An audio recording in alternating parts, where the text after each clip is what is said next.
Welcome to the Republican Roundtable. I'm Jacqueline America, your host. We have a returning guest. Tad Jude, who is running for Secretary of State, is with us today. Thanks for being with us. How are you? I'm doing terrific. Good, good. Tell us a little bit, remind us about your background. Well, I've got a varied background. I grew up as the oldest of 11 children, oh, boy. Believe it or not, and I'd go with my mom and dad. We would deliver grocery supplies all through central Minnesota to a lot of small businesses. So I got to know about small business that way. Went on to school, ended up, actually I was in the Army Security Agency, went to St. Thomas College, graduated there, William Mitchell College of Law, Wow. and eventually elected to the Minnesota House of Representatives, the Minnesota Senate, Hennepin County Commissioner, and District Court Judge. So the last public office I've had has been as a District Court Judge. I served there for 11 years. And beyond that, Jackie and I are proud parents and grandparents. We live in Maple Grove. Oh. And I'm a veteran, of course, and I'm commander of the American Legion, local American awesome. Legion post. Oh, great. Yeah, yeah. So I'm involved in the community and have been involved in public service. A lot of service background, yeah. And then so you know a lot about government from all different angles. Well, it's been very interesting to serve as a district court judge. You know, I heard both civil cases and criminal cases, and anything that would walk in the door would end up in our courtroom. Sure. And so you're running for Secretary of State. What is the responsibility of Secretary of State, and what encouraged you to run for that position? You know, our Secretary of State has been in that office for 12 years and I think has lost touch with the average Minnesotan. And I'm looking at trying to save Minnesota. Yeah, you know, we've had what they call the Save America Act in Washington. They haven't been able to get it through the U.S. Senate. We can save Minnesota. We don't have to wait for that to pass. Okay. And what does that include? That includes having a voter ID, having a photo ID to go vote. Sure. Or to make sure that you're a legal U.S. citizen Yeah. to go vote. Now, in Minnesota, in order to vote, you need to be a legal U.S. citizen. You need to be 18 years old. You need to be a resident of Minnesota. Within 20 days. Yeah. And importantly, you need to be alive. Right, exactly. So, well, we just had legislation, or it was either an amendment or legislation that the Republicans introduced so that dead people weren't voting, and the Democrats voted it down. You know, the Secretary of State is charged with making sure voting rolls are accurate. And there is a Save Voter database in Washington that's free for Secretary of States to use to help clean up voting rolls. Our Secretary of State won't use that voting roll to try to clean up our voting rolls.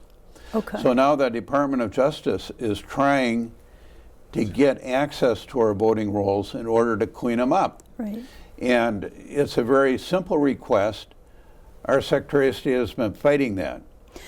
Well, now there's been 3 lawsuits since 2018 to release the voter rolls, and the Secretary, they can't even find, 2016 or something like that, but does that have anything to do with paper ballots, or what? Why aren't they releasing the? You know, that's a great question, Jacqueline. What are they hiding? You wonder what is being hidden in the voting rolls. You know, we should have transparency. We need to have accountability. People need to have trust in the vote so that they know that elections are valid elections. Now, we had a race for the Minnesota House 2 years ago that was decided by 14 votes in Minnesota. Sure, right. They had lost 21 ballots. Right. What a mess. Good. And I remember 2 years ago there was a case in Edina in the City Hall parking lot there were 10 cases of ballots just sitting That's out there. right. Nobody was watching them. Nobody was They'd attending opened to up the them. trunk and the boxes of ballots were just sitting there. Yeah. We have a chain of custody problem. Mm-hmm. And we have a problem on absentee ballot boards. They should be balanced between Democrats and Republicans. Right. And That isn't always the case. we had a So our lawsuit in Secretary the of last State- election with that, where in CD5, all the people listed were all Democrats, and early voting was already open, so who knows what happened there. So we need to have balance in Yeah. order to have that trust. So there are a number of things we can do. I don't like the 46-day voting season Right, that we it's- have right now. We need to get back to a too voting much. day. Right. I mean, if you watch the race for mayor of Minneapolis or St. Paul 2 years ago or last year, they were voting, and then they'd have a candidate meeting. And then the people were voting before the candidate meetings.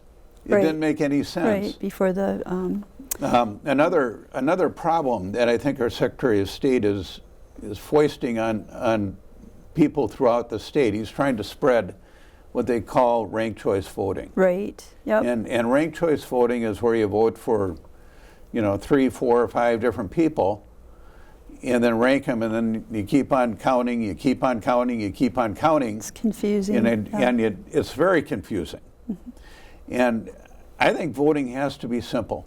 Right, It should be straightforward, should be transparent. Right. That's what I'll fight for as Secretary of State. sure. And going back to the voter rolls, just for people who don't understand, what are on the vote? It has to do with early registration, is that correct? Or same-day voting? What's on the voter rolls? Well, you Why bring do up, we want to see those? same-day voting. One of the problems we have in Minnesota is what they call vouching, where you vouch where somebody lives. We're one of the very few states that allow a person to go in, and actually a registered voter right now can vouch for up to 8 people on election day It used to be 15. at the polling place. Yeah, it used to be 15. And that's just an open invitation. We've had a big problem with fraud in Minnesota, and I talked to the U.S. Attorney. The U.S. Attorney for Minnesota, who was prosecuting the Feeding Our Future case, said, we'd probably need 90 more attorneys to pursue all the tales of fraud that are running through Minnesota social programs. Right, Now, the legislature did pass what they call an inspector general law. Hopefully that will help address the problems we've got in Minnesota. But with the fraud problems we've had people come to Minnesota, what they call fraud tourism, trying to open Sure. businesses here. That's through the Secretary of State's office. another part. And we need to clamp down businesses. on that. Business filings. There should be nothing to hide from the Department of Justice. The Department of Justice has been looking at using the Civil Rights Act and the Help America Vote Act, HAVA, as the 2 laws that they're trying to apply to Minnesota voting rules. Sure. They're trying to clean them up. We've had, Which would take deceased people off. It would show who's pre-registering and things like that, right? It's absolutely, like a check. you're looking check for system. people who've passed away. You're looking for people who aren't citizens. Felons. Well, too. you're looking, felons in some cases can vote in Minnesota now. Oh, sure. Yep, that's passed. If you're not incarcerated, you can vote in Minnesota. Okay. And that's something our Secretary of State has been advocating. Sure. And what we need to do is just get a handle on voting in Minnesota so that people can have trust in it Right, and can have confidence in it. right. Election integrity, right? It's called election integrity. Right, yeah. It's fundamental to use a photo ID for just about anything today, Right. Yep. except voting. Yeah, And most people support that, whether you're a Democrat or a Republican. yeah. I looked it up. 83% of Minnesotans believe in voter ID, and 95% of Americans believe in voter ID. And the SAVE Act provides for that. Our Secretary of State has been fighting that Right. in Washington and throughout Minnesota. We can take action in Minnesota that would save at least Minnesota, bring some confidence back into our voting Well, and they're system. also allowing, now, did that come from the Secretary of State, or was it a law passed that illegals or immigrants can get licenses now without being United States citizens?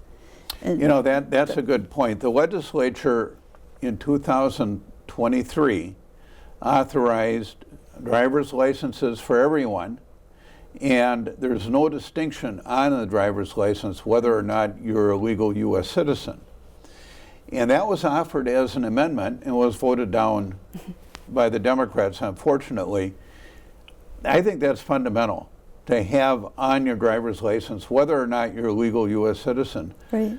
If you're going to have, let's say, a commercial driver's license, you need to be a legal U.S. You need citizen. to be able to read the understand language. English. Yep. You need to be able to navigate traffic signals. Exactly. And Yep. it's just something that I believe is fundamental and should be on the driver's license. Sure. Now, another problem with the ballot, I would like to just highlight that we've got a back of the ballot Right. in Minnesota, and people don't get information when they go to vote on judges. Right. Unfortunately, we've got a situation that has created a very skewed bench in terms of the viewpoints that are offered on the Minnesota Supreme Court, for example. Sure. We have 7 members of the Minnesota Supreme Court. They're all been appointed by Governor Walz or Governor Dayton. There is no viewpoint diversity Right. on the Minnesota bench. It doesn't lend itself to rigorous courts. Right. It's not fair to the courts. It's not fair to litigants. It's not fair to the taxpayer. And it's not fair to the voter. Right. The voter needs to have the ability to bring balance to our courts, Sure. to have impartial justice, to have something that reflects the state better. And we don't have that. So I'd like to work on that as Secretary of State. I'd like to work with the governor's office and the court system Sure. so Maybe that have it 21 means judges. something when you go vote for judge. Like having 21 judges on the Minnesota Supreme Court. I'm just kidding. Like what the Democrats want to do with the Supreme Court. They want to add judges. They call that court packing. Court packing. You know, where you pack a court. And unfortunately, what you've got in Minnesota is a Minnesota Supreme Court. They're all good, intelligent people, but they should reflect the state better and be more balanced, so that you get a rigorous court, that you get a court that is able to do its job and look at different points of view. So how would you change the back of the ballot then? Well, there are a lot of things that we would discuss. I mean, we would discuss like how many names are on the ballot. Oftentimes you're just flooded with names you know nothing about. We need to have more transparency. We need to have more focus. Okay. And those are things that, you know, we'd have to discuss. Right now there's kind of a little rotation. You resign your seat in court so that the governor appoints rather than have an election, an open election. Sure. And of course you've got the TAG incumbent on the ballot as well. Right. So there are different issues that need to be discussed. And I think we can come up with an answer that would lend itself to both judicial independence, so judges have the independence to be nonpartisan, be out there, come to a right decision, and at the same time have accountability and have balance Sure. and reflect the state of Minnesota. Sure. So it'll take a lot of work, but I've got the experience that I think would be very valuable in addressing that part of the ballot. Sure. Now, there are a couple other things Secretary of State does. Sure. One is business filings. Yeah, and explain that a little more. Well, when you file for business, either as a for-profit business or a nonprofit, we have many nonprofits in Minnesota, you file with the Secretary of State. Now, unfortunately, we've had many nonprofits that have taken advantage of the Minnesota taxpayer and we've had fraud run rampant in our social programs. So what would the filing be like for a nonprofit? How should Well, that? you file, for example, what your business office is and who's responsible, who you contact. If you have like 100 child care facilities out of an office with no children, you begin to wonder, you know, are these legitimate businesses? If they found in the Feeding Our Future scandal that they were providing meals at sites where there were no children showing up for the meals and no meals showing up for the children. So is that lack of an inspector, or is there like a computer base that would show, that would pop up like 5 or 6 businesses in one address, or what? Oh, I think both. I think you absolutely need on-site inspections. Mm-hmm. You need people doing the groundwork. Mm-hmm.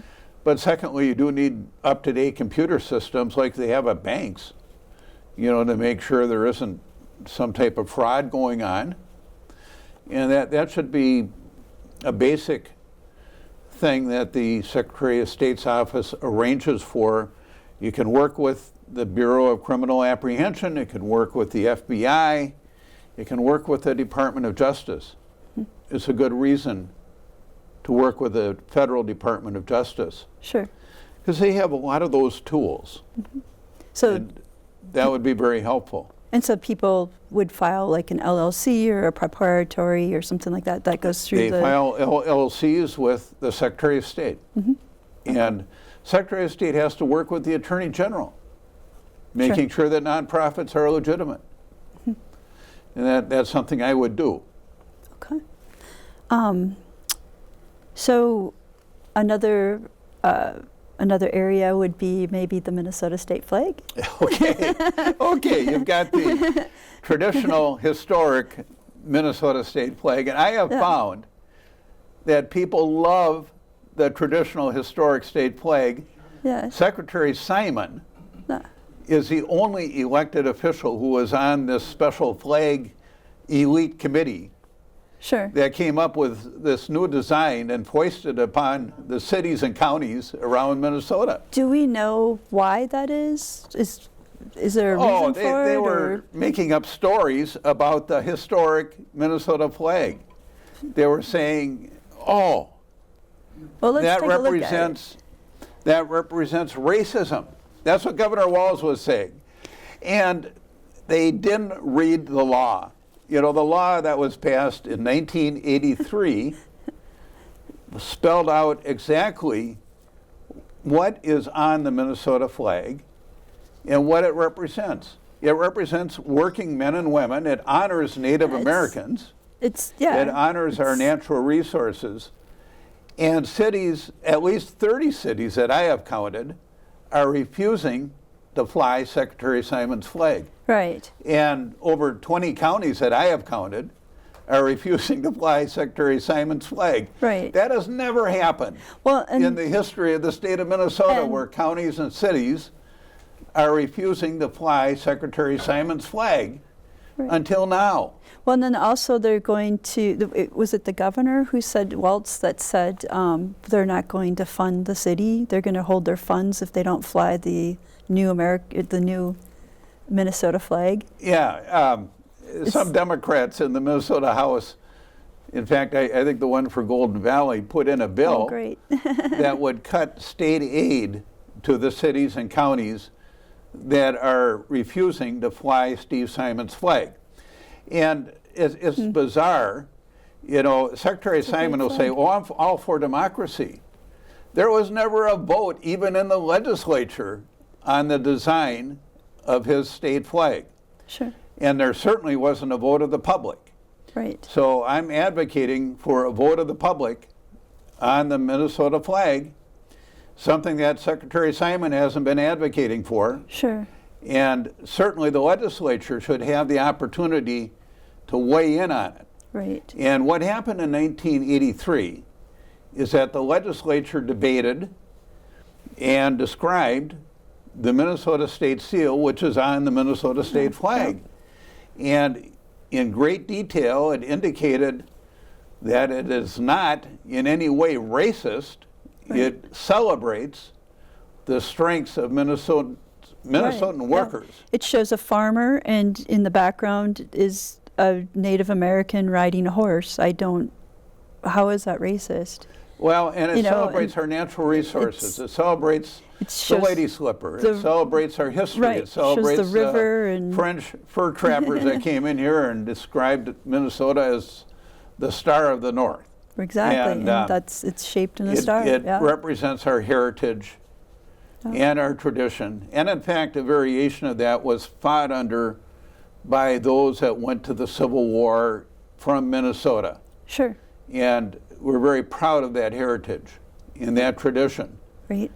And it has evolved a little bit over the years, but the story of Minnesota is embedded in that flag. Right. And that's why the cities and the counties are refusing to fly Secretary Simon's flag. And we're going to have a vote on it. Right, I think we should. It's a very controversial subject right now, out and about on social media and things. It's very strange. So Colorado changed their flag, and it has the sea and the sun in the middle, and then whatever. Well, and people are wearing that on baseball hats and T-shirts and things. I have yet to see anyone wearing a baseball hat with the new Minnesota State flag on it. And then also the cost. The cost of all the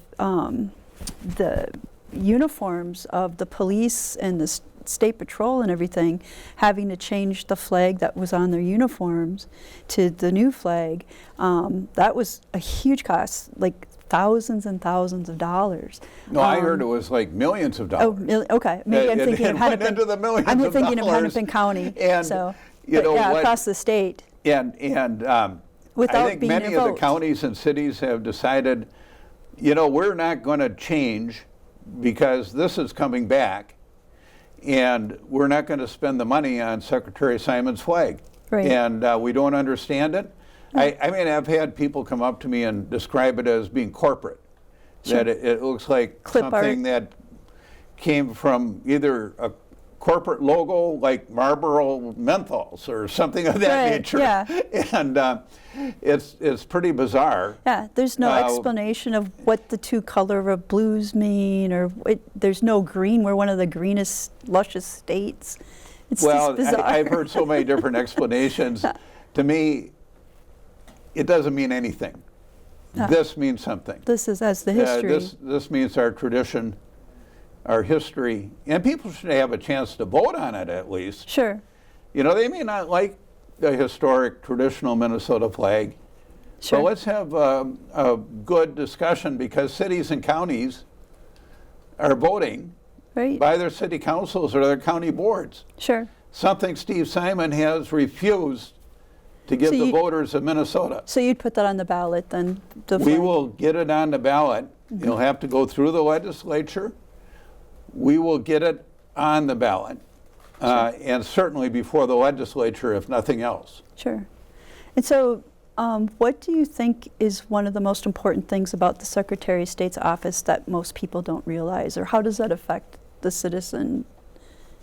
I see the Secretary of State's office as being kind of like the battery that starts a car. You might have the legislature be the engine, the governor may be the driver, but the starter is the Secretary of State's office. Voting is fundamental. It's a fundamental right. People need to have confidence in it. Steve Simon, our Secretary of State, has been there too long. He's grown out of touch with the average Minnesotan. The average Minnesotan wants to get their money back, they want to get their flag back, and they want to get their elections back. Sure. And we're going to save Minnesota. Yeah. We might not get the Save America Act passed in Washington, but boy, we are able to save Minnesota. We'll do that this November. Okay. And so that's why should someone vote for you? Why? Because we have other candidates, and we're coming up with the convention, the endorsement convention up in Duluth. Why should people support you over the other candidates? Well, I have the ability to win elections. We need to win as a Republican, they have some balance in state government. Secondly, I'd know what to do when I got there. You know, I've got the legal training, I've got the experience from the legislature. On day one, you know, we would certainly fly that in the Secretary of State's office. But beyond that, I'd bring business integrity to the filings going on. I would bring working with the Department of Justice to clean up our voting rolls. And I'd have a legislative package ready to go. So I'd be ready to go on day one. Okay. And get down to business. that's why people should vote for me. Okay. I've got the experience, I've got the ability to win, and I've been able to achieve some results. Sure. So how will people find out more about your campaign? We've got a website. It's called tadjude.com, TADJUDE.com. And you can find out my position on issues there. You can volunteer to help in a campaign. You can contribute, of course. Sure. We have a very grassroots effort. I love the door knock. I love parades. I love county fairs. Which is all so coming we're up. covering the state. We're getting to all 87 counties. Sure. And the reception's been terrific. Great. So you've been to a lot of the conventions, the Senate district conventions and the congressional district conventions. And how do you think you're doing there? Oh, I think we're doing well. The reception's been terrific. In fact, we've had tens of thousands of people petition for a vote on the Minnesota flag. They don't like Secretary Simon's flag. Sure. And it's not only the cities and the counties that are refusing to fly it. The average person out there has been petitioning for a vote. Yeah. Awesome. Very so cool. the reception's been terrific. Yeah. Okay. So we have a minute left. I appreciate you coming down. Is there anything else we should know about the campaign, or what your plans are for the convention at all? Well, what we're doing out is reaching the average voter in Minnesota. I mean, you have so many people involved in conventions. Probably 2,000 people will be at the state convention. You know, you probably have 1,000 onlookers, so it might be 3,000 people. Sure. But we have many more people in Minnesota that we're reaching. Right. And you know, 5 million people, you know, 6 million people, we are reaching the average Minnesotan. And I think we're talking about the issues they're concerned about. Right. Election integrity, having business filings that mean something. The back of the ballot. The back of the ballot. Yep. You know, people don't like to cast a blind vote. Yep. So those are things that involve good government and transparency. Right. That's what we need in the Secretary of State's office. Awesome. Well, thank you for joining us today. I really appreciate it. And we'll run your campaign email at the bottom, and good luck. Fantastic. Yeah, good to Well, thank you, Jacqueline. Yeah, take care. Thank you for joining us for the Republican Roundtable. We'll see you next time.